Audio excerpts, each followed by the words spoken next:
Mwiroreri wa Kameme TV nitwacokereria ikereka ria keri tabarira ni ya Mathaga Maitu na gikorwo ni hindi uranyitanira nani umuthi nitucenjirie ruthiomi tuwekira ruthiomi rwa githweri ruria ngwiraga hari andu a nyumba itu gutire R na L korogo ciothe ithia ikiguthanaga no Ngai no mwega abata ni kwaraniria na kuiguana. Umuthi tunyitanire na Apostle Joe Kayo, ni mwanzilishi wa makanisa tofauti katika dunia mzima na anatuelezea mengi kumhusu. Na tukirejelea, umetuambia wewe unataka kuwa kielelezo kwa wengine wenye wanachipuka saizi na wenye wangetaka labda kuwa wahubiri kama wewe, na vile katika nyanja tofauti. Labda unafanya nini ndio kuhakikisha kuwa umeweza kufikia hawa wanachipuka ndio wawe kama wewe?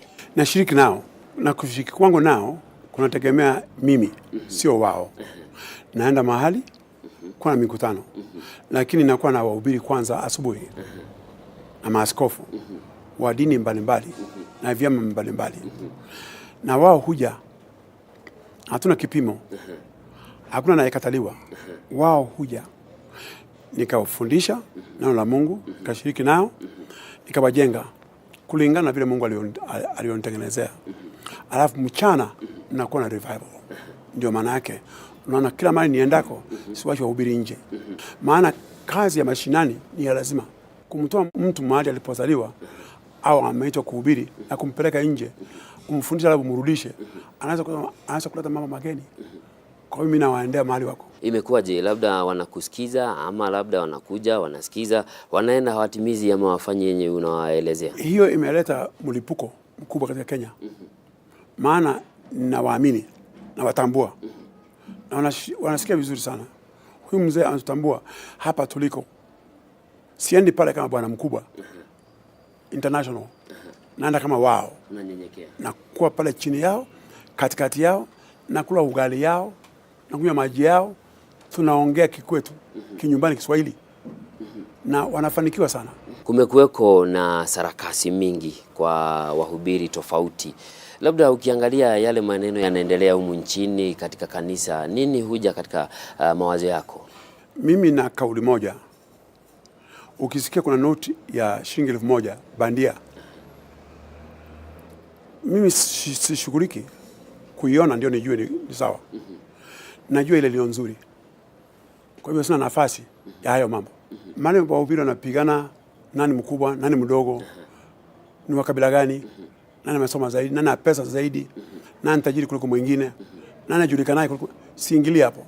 Hiyo ni fanaka yao. Hata wale walioshindwa, wale wanadharauliwa kama ni wadogo, hao ndio marafiki zangu sana.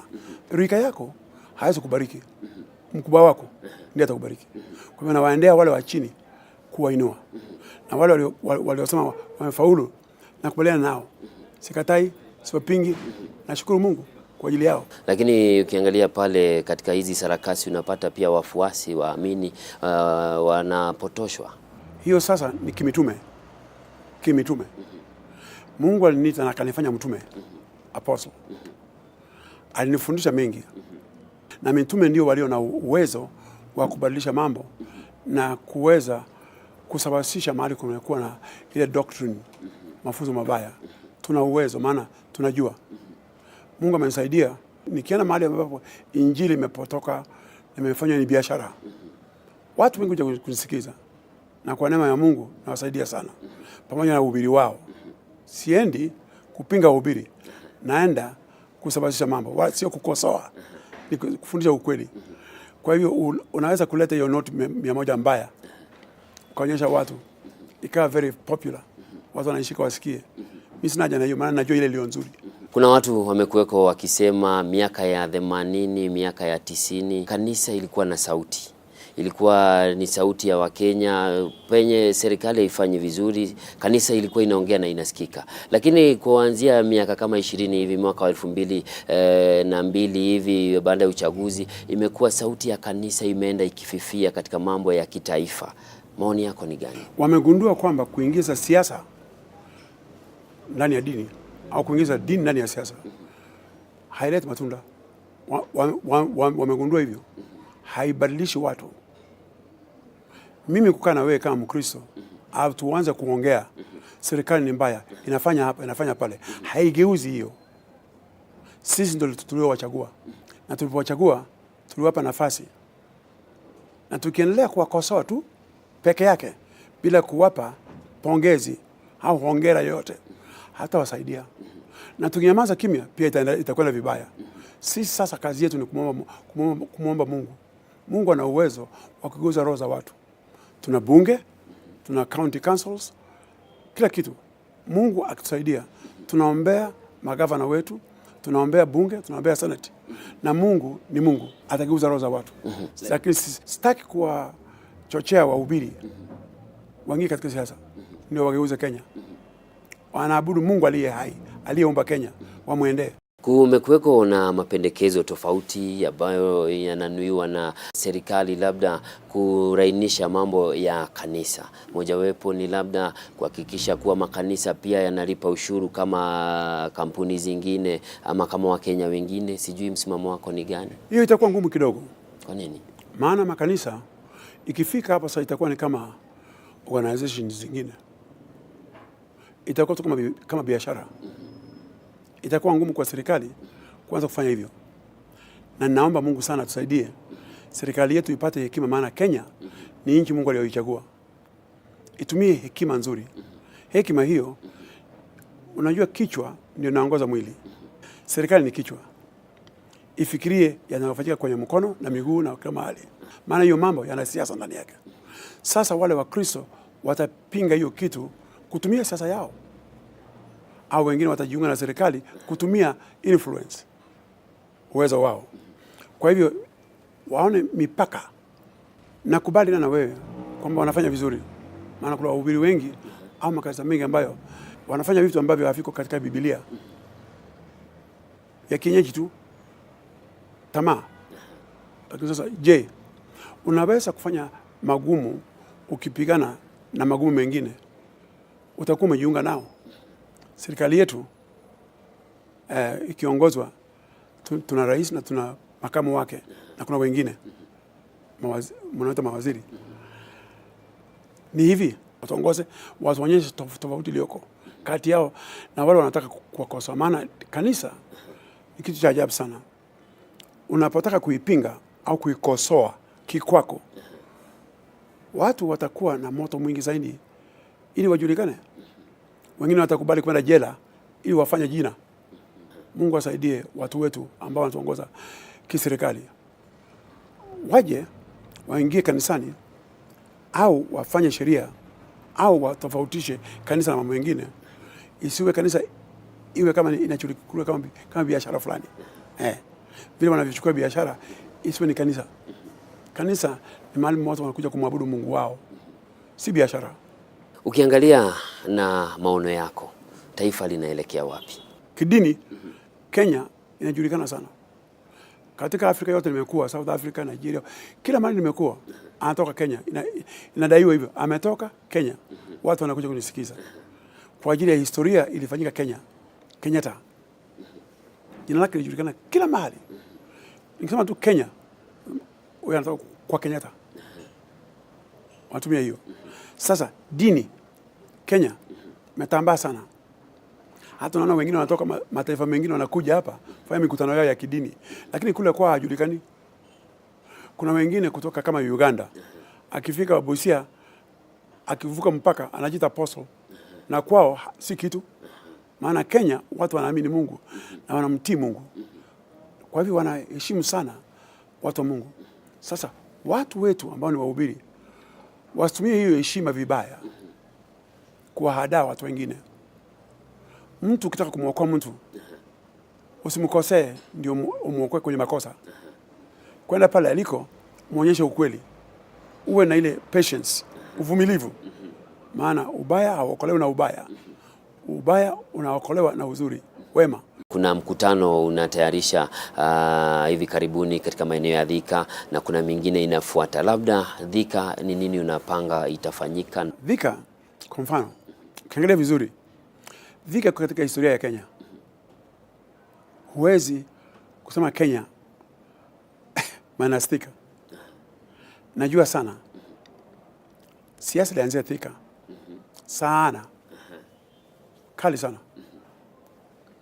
Kenya imekuwa industrial. Thika imekuwa industrial.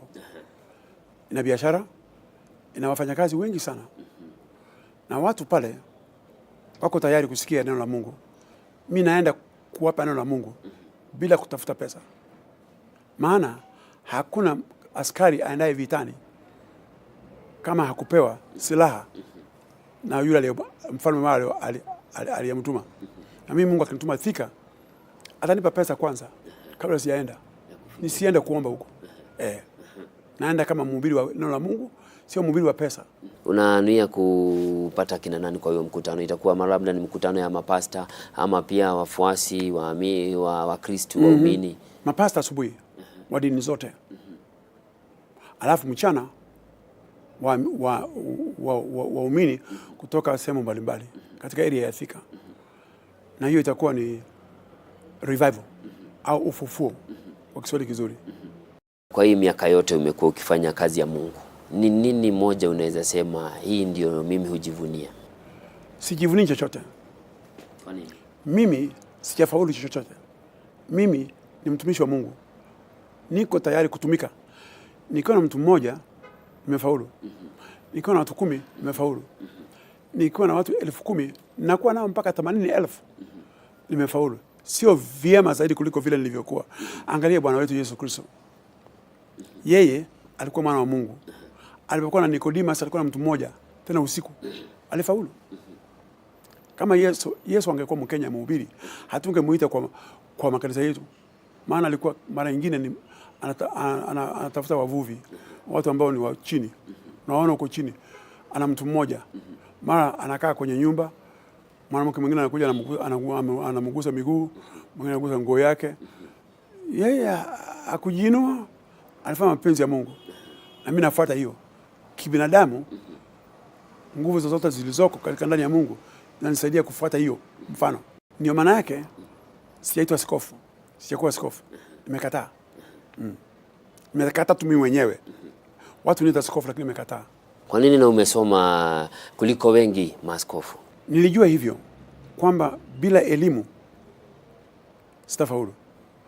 Watu wangu wanapotea. Mungu anasema na nabii mwingine. Watu wangu wamepotea kwa kukosa elimu, kwa kukosa ujuzi, kwa kukosa kujua. Mimi sikusoma. Nifikia klasi cha 6 peke yake, primary 6. Na nikaanguka. Nikatoka. Nilipoanza kuhubiri, nikajua tu siwezi kujua mengi. Itanibidi niingie shule.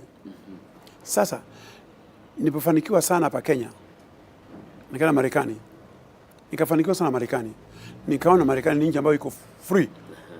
Economy, education inapatikana haraka sana. Tukimalizia, sijui labda una wazo lolote kwa Wakenya? Wakenya nilivyosema au nitakavyosema ni hivi. Mungu awe Mungu. Tusimlete awe Mkenya. Awe ni Mungu. Maana Kenya ni unyakuzi. Kenya naweza kukanyaga nikaenda na nisikwambie pole. Bora tu nikupite niende. Usinipite. Hiyo kwa Ukristo haitakiwi.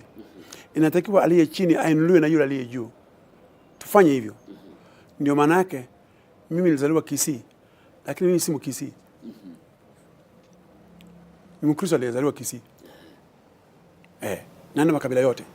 Pote niendako. Huko Nyeri inaitwa Jamba ya Mwadhani. Nyeri. Wanipatiza hivyo.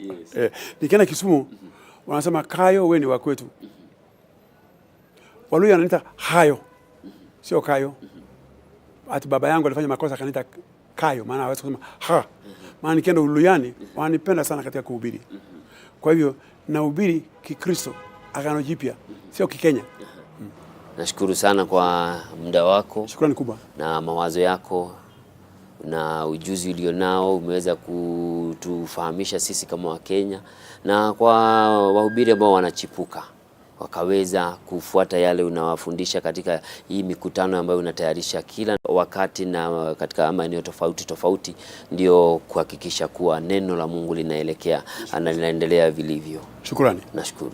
Shukrani. Na hau nio tugwikirira gaturumo tabarira Mathaga Maitu muthenya wa umuthi tukunyitanire na Apostle Joe Kayo. Ni mwandiki wa mafuku, ni muthomi, ni muhunjia na ekite maundu maingi thiini wa thi ngima icigo ngurani cia bururi gutigirira ni akinyia kiugo kia Mwathani uria kiagirire. Njitagwo Njoroge wa Kimani, gia no tukumwega.